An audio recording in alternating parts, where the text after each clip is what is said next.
ಸೂರ್ಯಕಾಂತಿ ನಾನು ಈ ಮನೆ ಸೊಸೆ, ನನಗೆ ಹಕ್ಕಿದೆ. ನಾನು ಈ ಮನೇಲಿ ಇರ್ಬೇಕು ಅಂದ್ರೆ ಇವಳಿ ಮನೇಲಿ ಇರಬಾರ್ದು. ಇವಳಿಂದ ಅವಮಾನ ಎಲ್ಲ ಸಹಿಸ್ಕೊಂಡು ಬಿದ್ದಿರೋದಕ್ಕೆ ನನ್ನಿಂದ ಸಾಧ್ಯ ಇಲ್ಲ. ಅದೇನ್ ಮಾಡ್ತೀರೋ ಮಾಡಿ.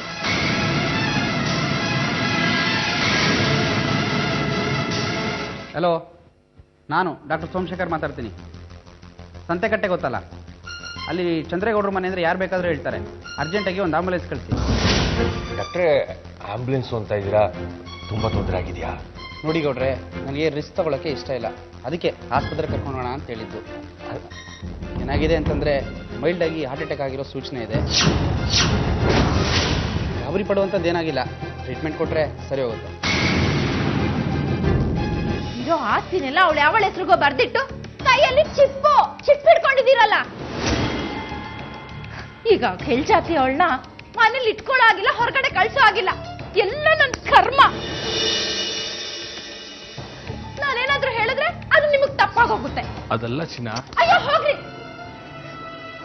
ನೋಡಿ, ನೀವೀಗೇನಾದ್ರೂ ಹೋಗ್ಲಿಲ್ಲ ಅಂದ್ರೆ ಜೋರ ಕಿರ್ಚ್ಕೊತೀನಿ. ನನಗಂತೂ ಸಾಕಾಗೋಗಿದೆ. ತಲೆ ಸಿಡಿತಾ ಇದೆ. ಏನ್ ಮಾಡ್ಬೇಕು ಅಂತ ಗೊತ್ತಾಗ್ತಾ ಇಲ್ಲ. ನೋಡಿ, ಮೊದ್ಲು ಇಲ್ಲಿಂದ ಹೋಗ್ತಾ ಇರಿ. ಹೋಗ್ರಿ ಅಂತ ಹೇಳಿದ್ದಲ್ಲ, ಹೋಗ್ರಿ.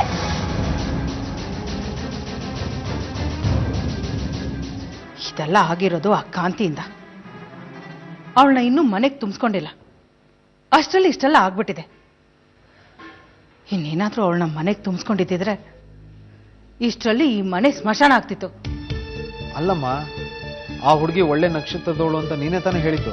ಜಾತಕ ಸರಿಗಿದ್ರೆ ಏನೋ ಬಂತು ಸುಡುಗಾಡು. ಅದ್ ಸರಿಯಾದ ಜಾತಕ ಹೌದು ಅಲ್ವೋ ಅಂತ ಯಾರು ಗೊತ್ತು? ಯಾರ್ದೋ ಮನೇಲಿ ಹುಟ್ಟಿರೋ ಮಗು, ದಿನ ಗೊತ್ತಿಲ್ಲ, ಗಳಿಗೆ ಗೊತ್ತಿಲ್ಲ. ಆಮೇಲೆ ಇವ್ರು ಕರ್ಕೊಂಡು ಬಂದು ಜಾತಕ ಬರ್ಸಿದ್ದಾರೆ. ನೋಡು, ಜಾತಕಕ್ಕಿಂತ ಜಾತಿ ಮುಖ್ಯ. ಸದ್ಯ ಆಗೋ ಅನಾಹುತ ತಪ್ಪಲ್ಲ ಬಿಡಮ್ಮ. ಅವಳನ್ನ ಮಂಜಿಂಗೆ ತರಬೇಕು ಅಂತ ನಾವು ಎಷ್ಟಮ್ಮ ಒದ್ದಾಡಿದ್ದು. ಹಳೆದನ್ನೆಲ್ಲ ಮಾತಾಡಿ ಪ್ರಯೋಜನ ಇಲ್ಲ. ಮಂಜು, ನಾನು ಹೇಳೋದನ್ನ ಸರಿಯಾಗಿ ಕೇಳಿಸ್ಕೊ. ಸತ್ಯ ಅವಳ ಪರವಾಗಿ ತುಂಬಾ ಮಾತಾಡ್ತಿದ್ದಾನೆ. ಅವನ್ ಮಾತು ಕೇಳಿ ನೀನ್ ಅವಳನ್ನ ನೋಡೋದಾಗ್ಲಿ ಮಾತಾಡೋದಾಗ್ಲಿ ಮಾಡಿದ್ರೆ ಚೆನ್ನಾಗಿರಲ್ಲ. ಅಲ್ಲಮ್ಮ, ಮಧ್ಯೆ ಮಾತಾಡ್ಬೇಡ. ಇನ್ ಮುಂದೆ ಈ ಮನೇಲಿ ಯಾರು ಅವಳ ಹೆಸರೆತ್ತಬಾರ್ದು. ನೀನ್ ಅವಳನ್ನ ಮದುವೆ ಆಗಿದ್ಯಾ ಅನ್ನೋದನ್ನ ಈ ಕ್ಷಣಕ್ಕೆ ಮರ್ತ್ಬಿಡು. ಈ ಮಾತನ್ನ ಯಾರಾದ್ರೂ ಮೀರಿದ್ರೆ ಅದರ ಪರಿಣಾಮ ಏನಾಗತ್ತೆ ಅಂತ ನನಗೆ ಗೊತ್ತಿಲ್ಲ. ನಾಳೆ ಬೆಳಗ್ಗೆ ನಾನು ಬಸವನ ದೊಡ್ಡಿಗೆ ಹೋಗ್ತಿದ್ದೀನಿ. ಬಸವನ ದೊಡ್ಡಿಗ? ಯಾಕೆ? ಗೊತ್ತಿಲ್ಲ, ಸುಮ್ಮನೆ ಹೋಗಿ ಬರ್ತೀನಿ. ನಿಮ್ಮಮ್ಮ ಅಲ್ಲಿದ್ದಾಳೆ ಅಂತನಾ? ಹುಚ್ಚಿ ಕಣೆ ನೀನು. ಅವಳು ಅಲ್ಲಿದ್ದಿದ್ರೆ ನೀನ್ ನೋಡೋದಕ್ಕೆ ಅಂತ ಬರ್ತಿರ್ಲಿಲ್ವಾ? ಅದನ್ನೆಲ್ಲ ಮರ್ತ್ಬಿಡು ಕಾಂತಿ. ನಾನು ನಿಮ್ಮಮ್ಮನೇ, ಒಪ್ಕೊಮ್ಮ. ಇಲ್ಲ ಅಂತ ನಾನು ಹೇಳ್ತಿಲ್ಲ ಅಮ್ಮ, ಆದ್ರೂ ಯಾಕೋ ಹೋಗ್ಬೇಕು ಅನ್ನಿಸ್ತಿದೆ. ಬೇಡ ಅನ್ಬೇಡ. ಕಾಂತಿ, ನಾಳೆನೆ ಹೋಗ್ತಿದ್ಯಾ? ಹೋಗು ಕಾಂತಿ, ಪರವಾಗಿಲ್ಲ. ನೀನ್ ಯಾರ ಮಾತನ್ನು ಕೇಳ್ಬೇಡ. ನಿನ್ ತಾಯಿ ಯಾರು, ಹೇಗಿರ್ತಾಳೆ ಅನ್ನೋ ಕುತೂಹಲ ನಿಂಗೂ ಇರುತ್ತೆ ತಾನೇ. ಹೋಗೋದಕ್ಕಿಂತ ಮುಂಚೆ ಆಸ್ತಿನೆಲ್ಲ ಬರ್ದು ಕೊಟ್ಟು ಹೋಗು. ಮಾವನ ಹೆಸರಿಗಾದ್ರೂ ಸರಿ ಅಥವಾ ನನ್ನ ಗಂಡನ ಹೆಸರಿಗಾದ್ರೂ ಸರಿ. ನಿನಗೆ ಮನುಷ್ಯರ ಮೇಲೆ ಪ್ರೀತಿನೇ ಇಲ್ವಾ ನೇತ್ರ? ಇಷ್ಟೊಂದು ಕಠೋರವಾಗಿ ಮಾತಾಡ್ತಿದ್ಯಲ್ಲ, ನಿನ್ಗೇನು ಅನ್ಸೋದಿಲ್ವಾ?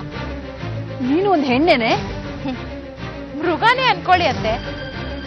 ಆಸ್ತಿನೆಲ್ಲ ಇವಳು ಹೊತ್ಕೊಂಡು ಹೊರಟೋದ್ರೆ ನಾನೇನು ಭಿಕ್ಷೆ ಬೇಡ್ಬೇಕಾ?